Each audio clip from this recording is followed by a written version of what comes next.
Hey everyone, welcome to the show. Have you ever thought about what it must have been like to be right in the middle of the fight for equality? Like when the dream felt so close, but there were all these powerful people and dark forces trying to stop it. Today, we're diving into Of Kennedy and King by Rob Carpenter to explore exactly that. Yeah, it's wild. This book, it kind of blends historical fiction, political thriller, and civil rights narrative all into one. It's like, boom, you're right there in the early 60s. JFK, Bobby Kennedy, Martin Luther King Jr., they're all facing this rising tide of the civil rights movement. But Carpenter doesn't stop there. No, he throws in the KKK, J. Edgar Hoover, and the FBI, and even the Black Panthers. And it doesn't shy away from the violence and the really dangerous atmosphere of the time. It really pulls you in. What really grabbed me, was how Carpenter gets inside the heads of these historical figures. You see their struggles, what drives them, what keeps them up at night. It's true. They're not just names in a textbook anymore. You really connect with them as people. Mm. And the book does a great job of showing just how complicated everything was back then. Oh, for sure. It wasn't just good versus evil, black versus white. There were so many different groups with their own goals, their own ways of seeing things. And that clash is what makes this period so fascinating and this book so gripping. Exactly. And the book does this amazing job of building tension. Like, you know what's coming historically, so you're just waiting for it to happen. It's like a slow burn. Yeah.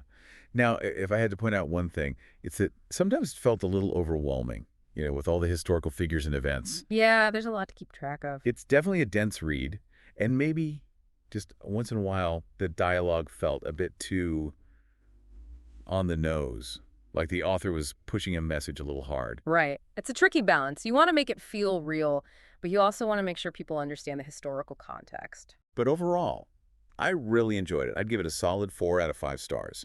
It's a powerful look at a pivotal time in American history. Yeah, it makes you think about power, about politics, about how far we've come, and how far we still have to go. Okay, let's dive into some specifics. Mm. The book opens with a look at James Earl Ray, the man who assassinated Martin Luther King Jr. It's disturbing, to say the least. It is. Carpenter lays bare Ray's motivations, the racial hatred, the desperation for money. It's chilling. And what's even more disturbing is how ordinary he seems. It's not some grand ideology driving him. He's just consumed by these petty grievances. Do you remember that scene where he's furious about not getting paid if King isn't killed? It's just wow. It's like he completely lacks any sense of the magnitude of what he's about to do. Yeah. And then, bam, the book shifts to Martin Luther King Jr. himself. It's a stark contrast. You see the weight he's carrying, the constant death threats. It's terrifying. And yet he keeps going. He steps out onto that balcony, knowing the danger, but still focused on his mission. It's incredible. And then the book throws you into the Kennedy campaign. They're desperate to secure the Negro vote. And Bobby Kennedy sees Martin Luther King Jr. as the key. He wants that endorsement. It's almost like a transaction, right? That conversation between Bobby and Harry Belafonte is really insightful. Belafonte makes it clear that King isn't motivated by power or wealth. It's about something much bigger. And then there's Joseph Kennedy Sr., the father. He's all about strategy, about winning. He sees the black vote purely in terms of how it can benefit his family. That scene where he warns his sons about bringing disgrace to our family if they lose the election is pretty intense. Makes you wonder, what were the Kennedys' true motivations when it came to civil rights? Was it genuine or just political? It's probably a bit of both, to be honest. That's often the case with these things. Then there's this really powerful scene where civil rights activists are undergoing nonviolent training. Led by Reverend James Lawson. They're being pushed to their limits, learning how to face violence without fighting back. It's not just about staying passive. It's a deliberate strategy, a moral choice. It's so intense. They're having young women simulate attacks, throwing hot coffee. It really drives home the level of preparation they needed. They had to be ready for anything. And you start to see cracks forming within the movement itself. There's Stokely Carmichael, who's getting frustrated with the slow pace of change. He wants something more confrontational. Yeah, the movement was evolving. Nonviolence was working. It wasn't enough for everyone. Some people were starting to lose patience. And there's a lot of anxiety in the black community about King meeting with the Kennedys. Daddy King and Alberta King, they're worried it'll stir up trouble. They have good reason to be skeptical. There's a long history of broken promises from white leaders. It's understandable. Trust is hard-earned, especially in situations like that. That first meeting between Bobby Kennedy and King is pretty awkward. Bobby's all about policy, about his brother's image. He doesn't seem to get King's moral arguments. He even cuts King off when he tries to describe the horrors of Jim Crow. It's telling. And then you've got J. Edgar Hoover lurking in the shadows, working against both Kennedy and King. He's obsessed with control, with gathering information. And he's a blatant racist. He wants to keep things the way they are, with white people in power. He's terrified of King's influence. He sees him as a threat to the established order. There's this scene where King is imprisoned in Alabama after a sit-in. It really highlights the difference between the presidential candidates. Nixon refuses to get involved. He's worried about losing white voters. But Bobby Kennedy eventually bails King out. It's partly political calculation, for sure. But maybe there's also a sense of moral obligation developing in Bobby. And the KKK is just a constant threat. They're plotting against both Kennedy and King. They're fueled by hate, by fear, and they're not afraid to use violence. You see it coming, the bombing of the 16th Street Baptist Church. It's heartbreaking. It shows the depths of their depravity. They're willing to target innocent children to maintain their power. And Bobby's struggling with his role as Attorney General. He's in charge of civil rights enforcement. He admits he had reservations at first, but he feels a duty to his brother and his father. You can see the pressure he's under. And you also see the toll this fight is taking on King. He's smoking constantly to deal with the stress. He's a leader, a father, a revolutionary. It's a heavy burden. And he's constantly facing danger. It's no wonder he's feeling the strain. Then there are the freedom rides. This is where the movement's determination clashes head-on with the violence of the Jim Crow South. The attacks on the buses are brutal. And Hoover just dismisses it. He even blames the Freedom Riders for provoking the violence. It's infuriating. He's actively trying to obstruct progress. The Kennedys hesitate at first, worried about the political fallout. But the public outcry is too strong to ignore. They're forced to act. And you see how divided the black community is about the Kennedys. Some appreciate their help. Others see it as self-serving and insufficient. King himself is skeptical.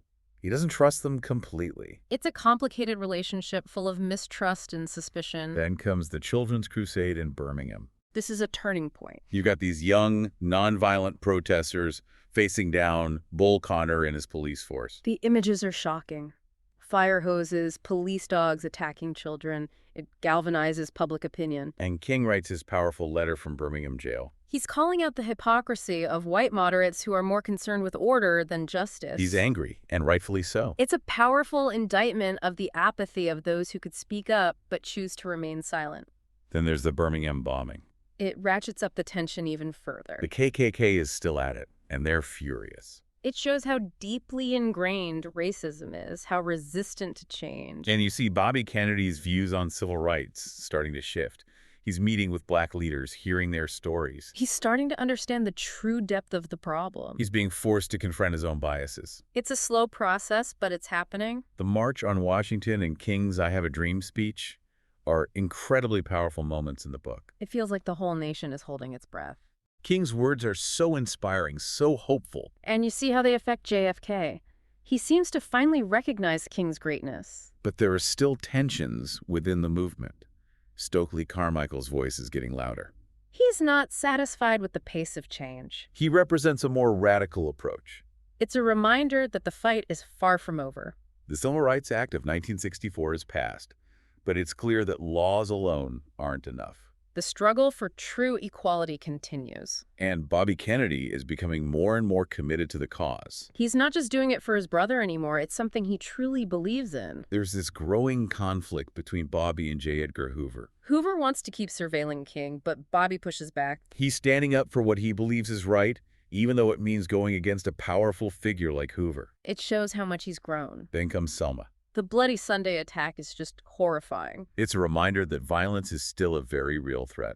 And the government's hesitation to intervene is telling. They're still playing politics with people's lives. It's frustrating. And then the assassination of JFK. It's a devastating blow. It throws everything into chaos. And it has a profound impact on Bobby. He becomes even more determined to carry on his brother's legacy. It's like he's dedicating his life to finishing what JFK started. And his relationship with King deepens. They're still different, but they're united by a shared goal. They both want justice. And they both understand the stakes. But then, tragedy strikes again. King is assassinated, and then Bobby. It's like a 1-2 punch. It feels like all hope is lost. It's a gut punch. You see the grief of Coretta Scott King, Ethel Kennedy, Jackie Kennedy. It's just devastating. It's a reminder that even the most powerful figures are vulnerable. And that the fight for equality is a long and dangerous one. It's a fight that continues to this day. Of Kennedy and King is a powerful and moving book. It captures a turbulent period in American history. It reminds us of the courage of those who fought for civil rights. And it challenges us to continue that fight today. If you're interested in learning more, you can find a link to the book on Amazon in the description below. Be sure to check it out. It's a must-read for anyone who wants to understand this pivotal era. And if you enjoyed this deep dive, please like and subscribe to the show. We'd love to hear your thoughts on the book and the historical period. What moments resonated with you? What surprised you? Share your thoughts in the comments below. Your comments and shares help keep these important conversations going. Thanks for joining us, and we'll see you next time for another deep dive. Take care.